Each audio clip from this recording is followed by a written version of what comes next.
வணக்கம். உங்களோடு பேசிக் கொண்டிருப்பவர் உங்கள் அன்பின் முனைவர் ரத்னமாலா புரூஸ். இன்னைக்கு நான் உங்ககிட்ட எதை பத்தி சொல்ல போறேன் அப்படின்னு பாத்தீங்கன்னா, ஒரு சின்ன நாடு, குட்டி நாடை பத்தி சொல்ல போறேங்க. இது குட்டி நாடா இருந்தா கூட உலகத்துல இருக்கக்கூடிய பல நாடுகளை ஒரு காலத்துல அடிமைப்படுத்தி வச்சிருந்தது. எந்த நாடு அப்படின்னு சொல்லி கண்டுபிடிச்சிருப்பீங்க. ஆமாங்க, இங்கிலாந்து பத்தி தான் நான் உங்களுக்கு சொல்ல போறேன். இங்கிலாந்தின் பரப்பளவு அப்படின்னு பாத்தீங்கன்னா வெறுமனே 94,247 சதுர மைல் தாங்க. ஆனா பாருங்க, 200 வருஷத்துக்கு முன்னாடி நம்முடைய நாட்டையும் இன்னும் ஆப்பிரிக்கால இருக்கக்கூடிய பல நாடுகளையும், இலங்கையையும், பர்மா, சிங்கப்பூர், சைப்ரஸ் இந்த மாதிரி நாடுகள் எல்லாத்தையும் அடிமையாக்கி வச்சிருந்தது. இது மட்டும் கிடையாதுங்க. இன்னைக்கு வல்லரசுன்னு சொல்லிட்டு இருக்கு பாருங்க அமெரிக்கா. இந்த அமெரிக்காவையும் ஒரு காலத்துல ஆதிக்கம் பண்ணினதுதான் இந்த இங்கிலாந்து. குட்டி நாடா இருந்தாலும் உலகத்தில் இருக்கக்கூடிய பல நாடுகளை ஒரு காலத்துல கைப்பற்றி ஆட்சி பண்ணின ஒரு நாடுதான் இந்த இங்கிலாந்து. வாங்க இந்த இங்கிலாந்தோட வரலாற்றை கொஞ்சம் விரிவாவே சொல்றேன். இங்கிலாந்து, வேல்ஸ், ஸ்காட்லாந்து இந்த மூணு பாத்தீங்கன்னா கிரேட் பிரிட்டன் அப்படின்ற ஒரு தீவில் இருக்கக்கூடிய நாடுகள்ங்க. வடக்கு அயர்லாந்து அப்படிங்கிறது பக்கத்துல இருக்கக்கூடிய அயர்லாந்து நாட்டின் ஒரு பகுதி. இந்த நாலும் சேர்ந்ததுதான் யுனைடெட் கிங்டம் அப்படின்னு அழைக்கப்படக்கூடியது. இந்த இங்கிலாந்துல பாத்தீங்கன்னா கிமு 20ஆம் நூற்றாண்டு வாக்குல கற்காலம், உலோக காலம் இதெல்லாம் இருந்திருக்குங்க. கிமு 100ஆம் ஆண்டு வாக்குல பாத்தீங்கன்னா பெரும்பாலான மக்கள் இந்த பகுதியில விவசாயத்துல ஈடுபட்டு இருந்திருக்காங்க. கிமு 6ஆம் நூற்றாண்டுல பாத்தீங்கன்னா மத்திய ஐரோப்பால இருந்து கெல்ட் அப்படின்ற இனத்தவங்க இங்க குடியிருந்திருக்காங்க. இந்த கெல்ட் இனத்தவங்க, இதோட ஸ்பெல்லிங் என்ன அப்படின்னு பாத்தீங்கன்னா CELT அப்படிங்கறதாங்க. இந்த இனத்தவங்க பாத்தீங்கன்னா வெள்ளை நிறத்தவங்க அப்படின்னு சொல்லப்படுது. சிறந்த போர் வீரர்கள் அப்படின்னு சொல்லப்படுது. இந்த கெல்ட் இனத்தவங்க பேசின மொழிக்கு பேரு தான் வெல்ஷ். இந்த மொழியில இருந்துதான் கார்னிஷ், ஐரிஷ் இந்த மொழிகள்லாம் வந்திருக்கு. இந்த கெல்ட் இனத்தவங்க பாத்தீங்க அப்படின்னு சொன்னா தங்க நாணயங்களை வாணிபத்துக்காக பயன்படுத்தி இருக்காங்க. அதே மாதிரி பாத்தீங்கன்னா இவங்க பக்தி மிகுந்தவர்கள் அப்படின்னு சொல்லப்படுது. ஆனா நரபலி கொடுக்கக்கூடிய பழக்கம் இந்த கெல்ட் இனத்தவங்க கிட்ட இருந்திருக்கு. கிமு 55வது வருஷத்துல பாத்தீங்கன்னா ரோமானிய சக்கரவர்த்தி ஜூலியஸ் சீசர் இந்த இங்கிலாந்து மேல படையெடுத்திருந்திருக்காருங்க.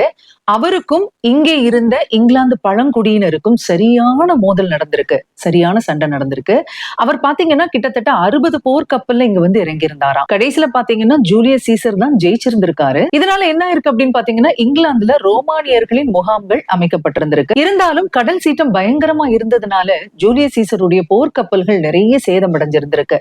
இதனால ஜூலியஸ் சீசர் திரும்பி ரோமுக்கே போக வேண்டியதாயிருச்சாம். இருந்தாலும் சில மாதங்களுக்கு அப்புறமா பாத்தீங்கன்னா ஜூலியஸ் சீசர் என்ன பண்ணிருக்காருன்னா கிட்டத்தட்ட 800 கப்பல்கள்ல 25,000 போர் வீரர்களோட மீண்டும் இந்த இடத்துக்கு வந்திருக்காருங்க. இந்த போர்லயும் யார் ஜெயிச்சிருக்கா அப்படின்னா கண்டிப்பா ஜூலியஸ் சீசர் தான். என்ன இருக்கு அப்படின்னா திருப்பியும் ரோமானிய படையினர் முகாம்கள் அமைச்சிருந்திருக்காங்க. சீசரின் இந்த படையெடுப்பு காரணமாக இங்கிலாந்துல இருந்த நிறைய பேரு அடிமைகளாக ரோமுக்கு கொண்டு போகப்பட்டிருக்காங்க. ரோமாபுரி சந்தையில விற்கப்பட்டிருக்காங்க. கடினமான வேலை தாங்க இவங்க எல்லாருக்குமே கொடுக்கப்பட்டிருந்திருக்கு. இவ்வளவு செஞ்சாலும் ஜூலியஸ் சீசர் இங்கிலாந்துல ரோமானிய ஆட்சியை நிலைநாட்டவே இல்லை. என்ன பண்ணிருக்காரு அப்படின்னா சில உடன்படிக்கைகளை மட்டும் செஞ்சுட்டு திரும்பி வந்துட்டாராங்க. முழுமையான ரோமானிய ஆட்சி அப்படிங்கிறது பிரிட்டன்ல எப்ப வந்தது அப்படின்னா கிபி 43ல ரோமானிய பேரரசர் கிளாடியஸ் காலத்துல தாங்க வந்திருக்கு. கிட்டத்தட்ட 450 வருஷங்கள் ரோமானியர்கள் பிரிட்டனை ஆட்சி பண்ணியிருந்திருக்காங்க. கிபி 287ல ரோமாபுரியிலிருந்து கராஷியஸ் அப்படின்றவர் அனுப்பப்பட்டிருந்திருக்காரு. எதுக்கு அப்படின்னு சொன்னா பிரிட்டனை காப்பாத்துறதுக்காக. அவர் என்ன பண்ணிருக்காருன்னா ரோமாபுரிய மதிக்காம அவர் தன்னிச்சையா ஆட்சி பண்ண ஆரம்பிச்சுட்டாராம். அதனால கிபி 293ல அவரை ஒருத்தர் கொலை பண்ணிடுறாருங்க. யார் அப்படின்னு பாத்தீங்கன்னா கராஷியஸோட நிதியமைச்சரா இருந்த அலெக்டஸ் அப்படிங்கிறவர் தாங்க. அதுக்கப்புறமா இவர் கொடுங்கோல் ஆட்சி பண்ணிருக்காரு பிரிட்டன்ல. இந்த சமயத்துல பாத்தீங்கன்னா இங்கிலாந்தின் பழங்குடியினர் ரோமானியர்களை தாக்கி விரட்டி அடிக்கிறாங்க. இதை தொடர்ந்து பாத்தீங்கன்னா கிபி 410ஆம் வருஷத்துல ரோம் சாம்ராஜ்யத்துக்கு பெரும் பின்னடைவு ஏற்பட்டிருந்திருக்கு. அப்போ பிரிட்டன்ல அரசரா இருந்தவர் யார் அப்படின்னு பாத்தீங்கன்னா ஹொனோரியஸ் அப்படின்றவர் தான். அவர் என்ன பண்ணிருக்காருன்னா ஒரு அறிவிப்பை வெளியிட்டு இருந்திருக்காரு பிரிட்டிஷ் மக்களிடையே. அது என்ன அப்படின்னு சொன்னா உங்க நாட்டை நீங்களே ஆட்சி பண்ணிக்கோங்க அப்படிங்கறதான் அந்த அறிவிப்பு. இதை தொடர்ந்துதான் பிரிட்டன் தன்னுடைய வலிமையை உணர்ந்து கொஞ்சம் கொஞ்சமா தலை நிமிர ஆரம்பிச்சிருந்திருக்கு. இதுக்கப்புறமா பாத்தீங்கன்னா கிபி 429ல செயின்ட் ஜெர்மானஸ் அப்படின்றவர் தென் பிரிட்டன்ல ஒரு தேவாலயம் கட்டி இருந்திருக்காரு, கிறிஸ்தவ தேவாலயம். இதுக்கப்புறமா தாங்க பிரிட்டன்ல கிறிஸ்தவ மதம் பரவி இருந்திருக்கு. கிபி 1307 பாத்தீங்கன்னா இங்கிலாந்து நாட்டின் மன்னராக பதவியேற்றவர் 2ஆம் எட்வர்ட் அப்படின்றவர். இவருடைய மனைவி பெயர் என்ன அப்படின்னு பாத்தீங்கன்னா இசபெல்லா. இந்த இசபெல்லா யார் அப்படின்னு பாத்தீங்கன்னா பிரான்ஸ் மன்னர் 4ஆம் சார்லஸின் சகோதரி. இந்த இசபெல்லாவுக்கும் ரோஜர் மார்டிமர் அப்படின்ற பிரபுவுக்கும் காதல் ஏற்பட்டிருந்திருக்கு. இவங்க 2 பேரும் சேர்ந்து எட்வர்ட தீர்த்து கட்டணும் அப்படின்னு சொல்லி முடிவு பண்றாங்க. கிபி 1325வது வருஷத்துல இந்த இசபெல்லா என்ன பண்ணிருக்காங்க அப்படின்னு சொன்னா பிரான்சுக்கு போயிருக்காங்க. தன்னோட சகோதரனை பார்த்துட்டு வரேன் அப்படின்னு சொல்லிட்டு. ரோஜர் மார்டிமரும் பிரான்சுக்கே போயிருக்காரு. அங்க போய் 2 பேரும் என்ன பண்ணிருக்காங்க அப்படின்னு சொன்னா ஆங்கிலேய பிரபுக்கள் உதவியோட படைய திரட்டிருக்காங்க. அதெல்லாம் திரட்டிட்டு மீண்டும் எங்க வராங்க அப்படின்னு சொன்னா லண்டனுக்கு வராங்க. இப்போ எட்வர்ட் மன்னருக்கு உதவி பண்றதுக்கு யாருமே இல்லைங்க. தன்னுடைய மனைவியே அங்க எதிரியா நிக்கிறாங்க. வேற யாரு உதவுவா இல்லையா? இதனால சவுத் வேல்ஸ், அதாவது தெற்கு வேல்ஸுக்கு அவர் தப்பி போயிருந்திருக்காரு. அங்கேயும் பாத்தீங்கன்னா சில எதிரிகள் இவரை காட்டி கொடுத்துட்டாங்களாம். இப்போ அவரை புடிச்சு ஜெயில போட சொல்றாங்க. யாரு?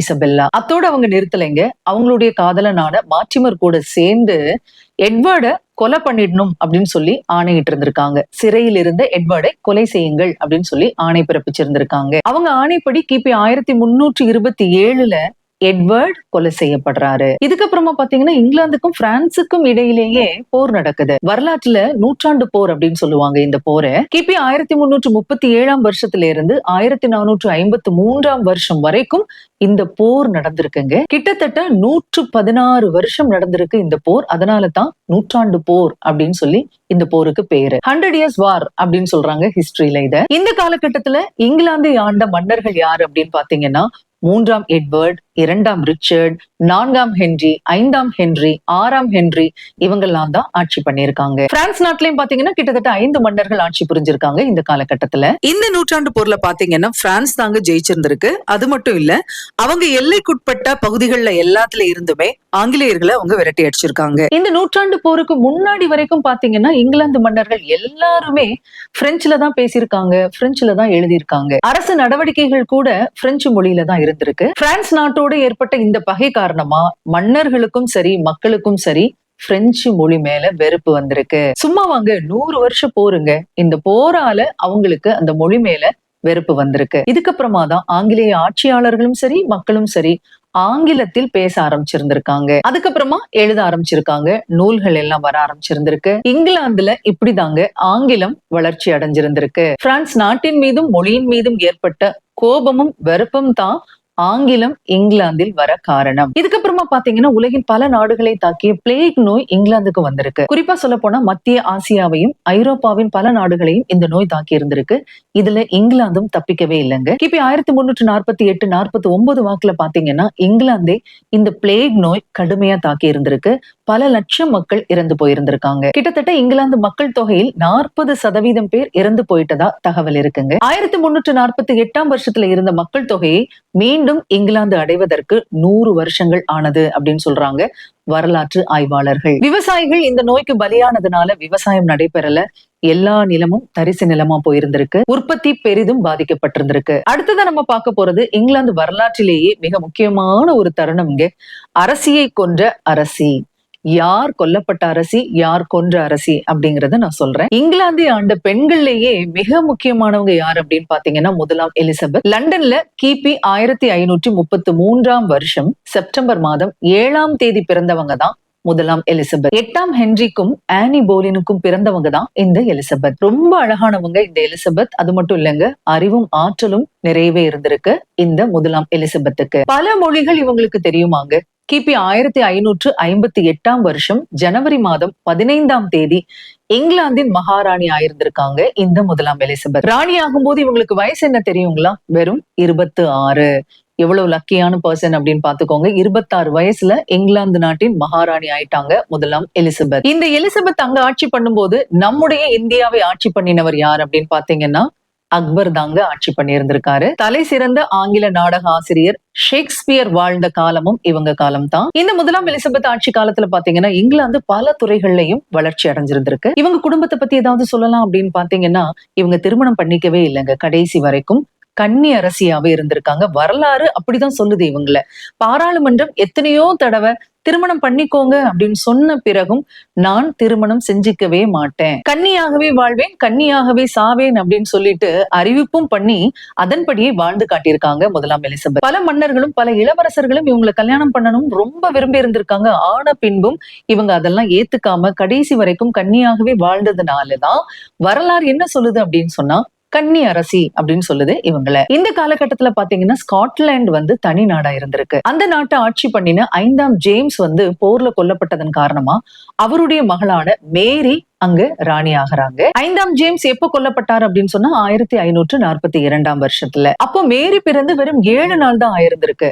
அதுக்கப்புறமா அவங்கள பிரான்ஸ் நாட்டுல தங்க வச்சு படிக்க வச்சிருக்காங்க. படிப்புல தேர்ச்சி பெற்ற மேரி பிரான்ஸ் நாட்டின் மன்னரான 2ஆம் பிரான்சிஸை கல்யாணம் பண்ணியிருந்திருக்காங்க. ஆனா திருமணமான சில ஆண்டுகள்லயே மன்னர் இறந்து போயிருந்திருக்காரு. 19 வயசுலேயே விதவை ஆயிருக்காங்க மேரி. அதுக்கப்புறமா ஸ்காட்லாந்துக்கு திரும்பி போய் அங்கே ராணியா இருந்திருக்காங்க இவங்க. அவங்கள மறுமணம் பண்ணிக்க சொல்லி நிறைய பேர் வற்புறுத்தி இருக்காங்க. முதல்ல மறுத்திருந்திருக்காங்க மேரி. ஆனா அதுக்கப்புறமா தன்னுடைய உறவினரான டான்லி அப்படின்ற பிரபுவை கல்யாணம் பண்ணிருக்காங்க. கொஞ்ச காலம் இவங்க 2 பேரும் சந்தோஷமா இருந்திருக்காங்க. ஆனா அதுக்கப்புறமா என்ன நடந்திருக்கு அப்படின்னு பாத்தீங்கன்னா இந்த மேரிக்கும் ரிஜோ அப்படின்றவருக்கும் நெருக்கமான உறவு ஏற்பட்டிருந்திருக்கு. இதனால டான்லிக்கு மேரி மேல சந்தேகம் வருது. அந்த சந்தேகத்தின் பேர்ல என்ன பண்றாரு டான்லி அப்படின்னு பாத்தீங்கன்னா இந்த ரிஜோவை கொலை பண்ணிடுறாரு. அதுவும் மேரியோட கண் முன்னாடியே கொலை பண்ணிடுறாரு. இதனால மேரிக்கு கணவர் மேல வெறுப்பு வந்திருக்கு. பிரிஞ்சு வாழ்ந்திருக்காங்க. ஒரு நாள் பாத்தீங்கன்னா டான்லி வாழ்ந்த மாளிகை வெடி வச்சு தகர்க்கப்பட்டிருந்திருக்கு. அதுல இருந்து தப்பி ஓடிய டான்லியை கழுத்தை நெரிச்சு கொண்டு இருந்திருக்காங்க. கணவர் கொல்லப்பட்ட 3 மாசத்துல ஜேம்ஸ் ஹெப்பர்ன் அப்படின்றவரை திருமணம் பண்ணினதுனால இந்த கொலைக்கும் இவங்களுக்கும் தொடர்பு இருக்கு அப்படின்னு சொல்லிட்டு நிறைய வரலாற்று ஆய்வாளர்கள் சொல்றாங்க. மேரியோட இந்த திருமணத்தை விரும்பாத ஸ்காட்லாந்து பிரபுக்கள் என்ன பண்றாங்க அப்படின்னு சொன்னா அவங்களை கைது பண்ணி ஜெயில அடைச்சிடுறாங்க. அவங்களுடைய பையனாக இருக்கக்கூடிய 6வது ஜேம்ஸை ஸ்காட்லாந்து மன்னரா அறிவிக்கிறாங்க. மேரி என்ன பண்றாங்கன்னா சிறையில இருந்து தப்பிச்சு இங்கிலாந்துக்கு ஓடி போறாங்க. மேரி போனதுக்கும் ஒரு காரணம் இருந்துச்சுங்க. ஏன்னா அங்க அரசியா இருக்கிறது முதலாம் எலிசபெத். முதலாம் எலிசபெத் யாரு அப்படின்னு சொன்னா இந்த மேரிக்கு ஒன்று விட்ட சகோதரி. அதாவது எலிசபெத்துக்கு அப்புறம் இங்கிலாந்தின் ராணி ஆவதற்கு உரிமை உள்ளவர் இந்த மேரி தான். ஆக தனக்கு ஏதாவது உதவி பண்ணுவாங்க எலிசபெத் அப்படின்னு சொல்லிட்டு மேரி என்ன பண்றாங்க இங்கிலாந்துக்கு போறாங்க. அந்த நேரத்துல புராட்டஸ்டன்ட் கிறிஸ்தவர்களுக்கும் கத்தோலிக்க கிறிஸ்தவர்களுக்கும் பெரும் பகை இருந்தது. இதுல இங்கிலாந்து ராணி எலிசபெத் புராட்டஸ்டன்ட் கிறிஸ்தவ மதத்தை சார்ந்தவர். இந்த மேரி கத்தோலிக்கத்தை சார்ந்தவர். ஏற்கனவே எலிசபெத் மேல கத்தோலிக்க கிறிஸ்தவர்களுக்கும் கத்தோலிக்க குருமார்களுக்கும் ஒரு வெறுப்பு. இந்த கத்தோலிக்க குருமார்கள் என்ன நினைக்கிறாங்க அப்படின்னு சொன்னா இந்த எலிசபெத் ராணியோட ஆட்சியை கவிழ்த்து விட்டு இந்த மேரியை இங்கிலாந்தின் ராணியாக ஆக்கணும் அப்படின்னு சொல்லி திட்டம் போடுறாங்க. இது யாருக்கு தெரிய வருது? எலிசபெத் ராணிக்கு தெரிய வருது. அவங்க சும்மா இருப்பாங்களா? உடனே மேரியை பிடிச்சி என்ன பண்றாங்க வட இங்கிலாந்துல ஒரு பகுதியில சிறையில வைக்கிறாங்க. எலிசபெத் எப்படியாவது கத்தோலிக்க கிறிஸ்தவராக மாறுவார் அப்படின்னு சொல்லி போப் 5ஆம் பயஸ் எதிர்பார்த்துட்டு இருந்திருக்காரு. ஆனா என்ன நடந்திருக்கு பாருங்க. எலிசபெத் முழுக்க முழுக்க கத்தோலிக்க கிறிஸ்தவர்களுக்கு எதிராக பல சட்டங்களை கொண்டு வந்திருக்காங்க. அதாவது அவங்கள பழி வாங்கக்கூடிய சட்டங்களா இருந்திருக்கு. அதனால கத்தோலிக்க கிறிஸ்தவர்களுக்கு இன்னும் வெறுப்பு அதிகமா இருந்திருக்கு. யார் மேல?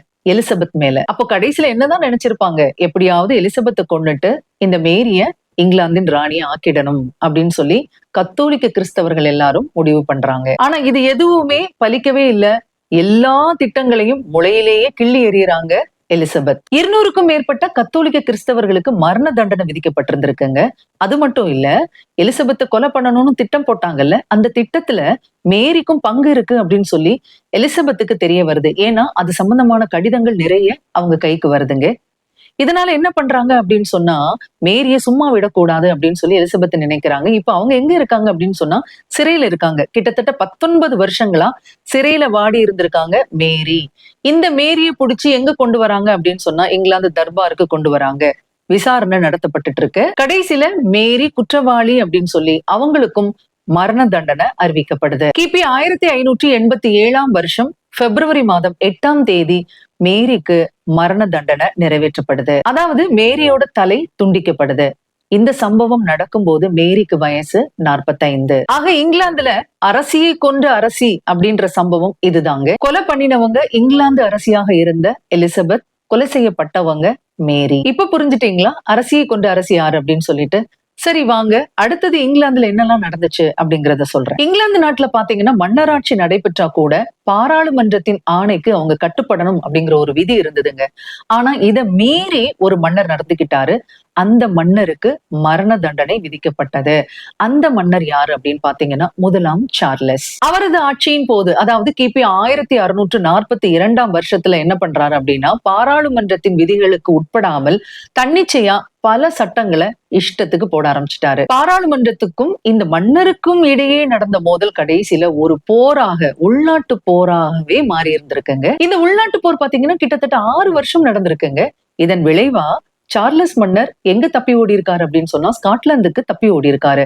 ஆனாலும் சிறைப்பிடிக்கப்பட்டு மீண்டும் லண்டனுக்கு கொண்டு வரப்பட்டிருக்காரு. விசாரணை நடக்குது. பாராளுமன்றத்தை மீறி எல்லா விஷயங்களையும் செய்த காரணத்தினால அவருக்கு மரண தண்டனை அறிவிக்கப்படுது. பல்லாயிரக்கணக்கான மக்கள் முன்னிலையில முதலாம் சார்லஸ் மன்னருடைய தலை துண்டிக்கப்பட்டிருக்கு. சரி, இப்ப நீங்க கேட்கலாம், இந்த ஸ்காட்லாந்து எப்போ இங்கிலாந்து கூட சேர்ந்தது அப்படின்னு சொல்லி. அது நடந்தது கிபி 1707 வருஷம். அந்த நேரத்துல இங்கிலாந்தின் ராணியாக இருந்தவங்க ஆன். ஸ்காட்லாந்து இங்கிலாந்து கூட இணைந்ததற்கான சட்டம் 1707 வருஷம் மே மாதம் 1ஆம் தேதி அமலுக்கு வந்திருக்குங்க. அன்னில இருந்து தாங்க பிரிட்டன் ஐக்கிய அரசு, அதாவது யுனைடெட் கிங்டம் அப்படின்னு அழைக்கப்படுது. ஆக ஆரம்ப கால இங்கிலாந்தின் வரலாற்றை பற்றி நான் சொல்லிட்டேங்க ஓரளவு. இப்படி இருந்த இங்கிலாந்து இத்தனை நாடுகளை ஆக்கிரமிச்சது அப்படின்னு நீங்க கேட்கலாம். ஆமாங்க, இப்படி குட்டியா இருந்த ஒரு நாடு, தனக்கென ஒரு மொழி கூட இல்லாத ஒரு நாடு இத்தனை நாடுகளை அடிமைப்படுத்தி வச்சிருந்தது அப்படின்னு நம்ம நினைக்கும் போதே ரொம்ப ஆச்சரியமா இருக்கு. இதுக்கெல்லாம் வேற எந்த காரணமும் கிடையாதுங்க. மக்களிடையேயும் மன்னர்களிடையேயும் ஒற்றுமை இல்லாத ஒரே காரணம் தான்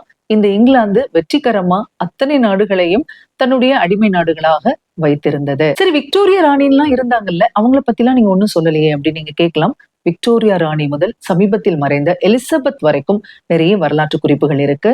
நான் மீண்டும் ஒரு வீடியோல அது எல்லாத்தையும் சொல்றேன், இல்லைன்னா ரொம்ப நீளமான வரலாறா போயிட்டே இருக்கும். சரி, மீண்டும் மற்றொரு நிகழ்ச்சியில் உங்களை சந்திக்கலாம். அதுவரையில் உங்களிடத்திலிருந்து விடைபெற்றுக் கொள்பவர் உங்கள் அன்பின் முனைவர் ரத்னமாலா புரூஸ்.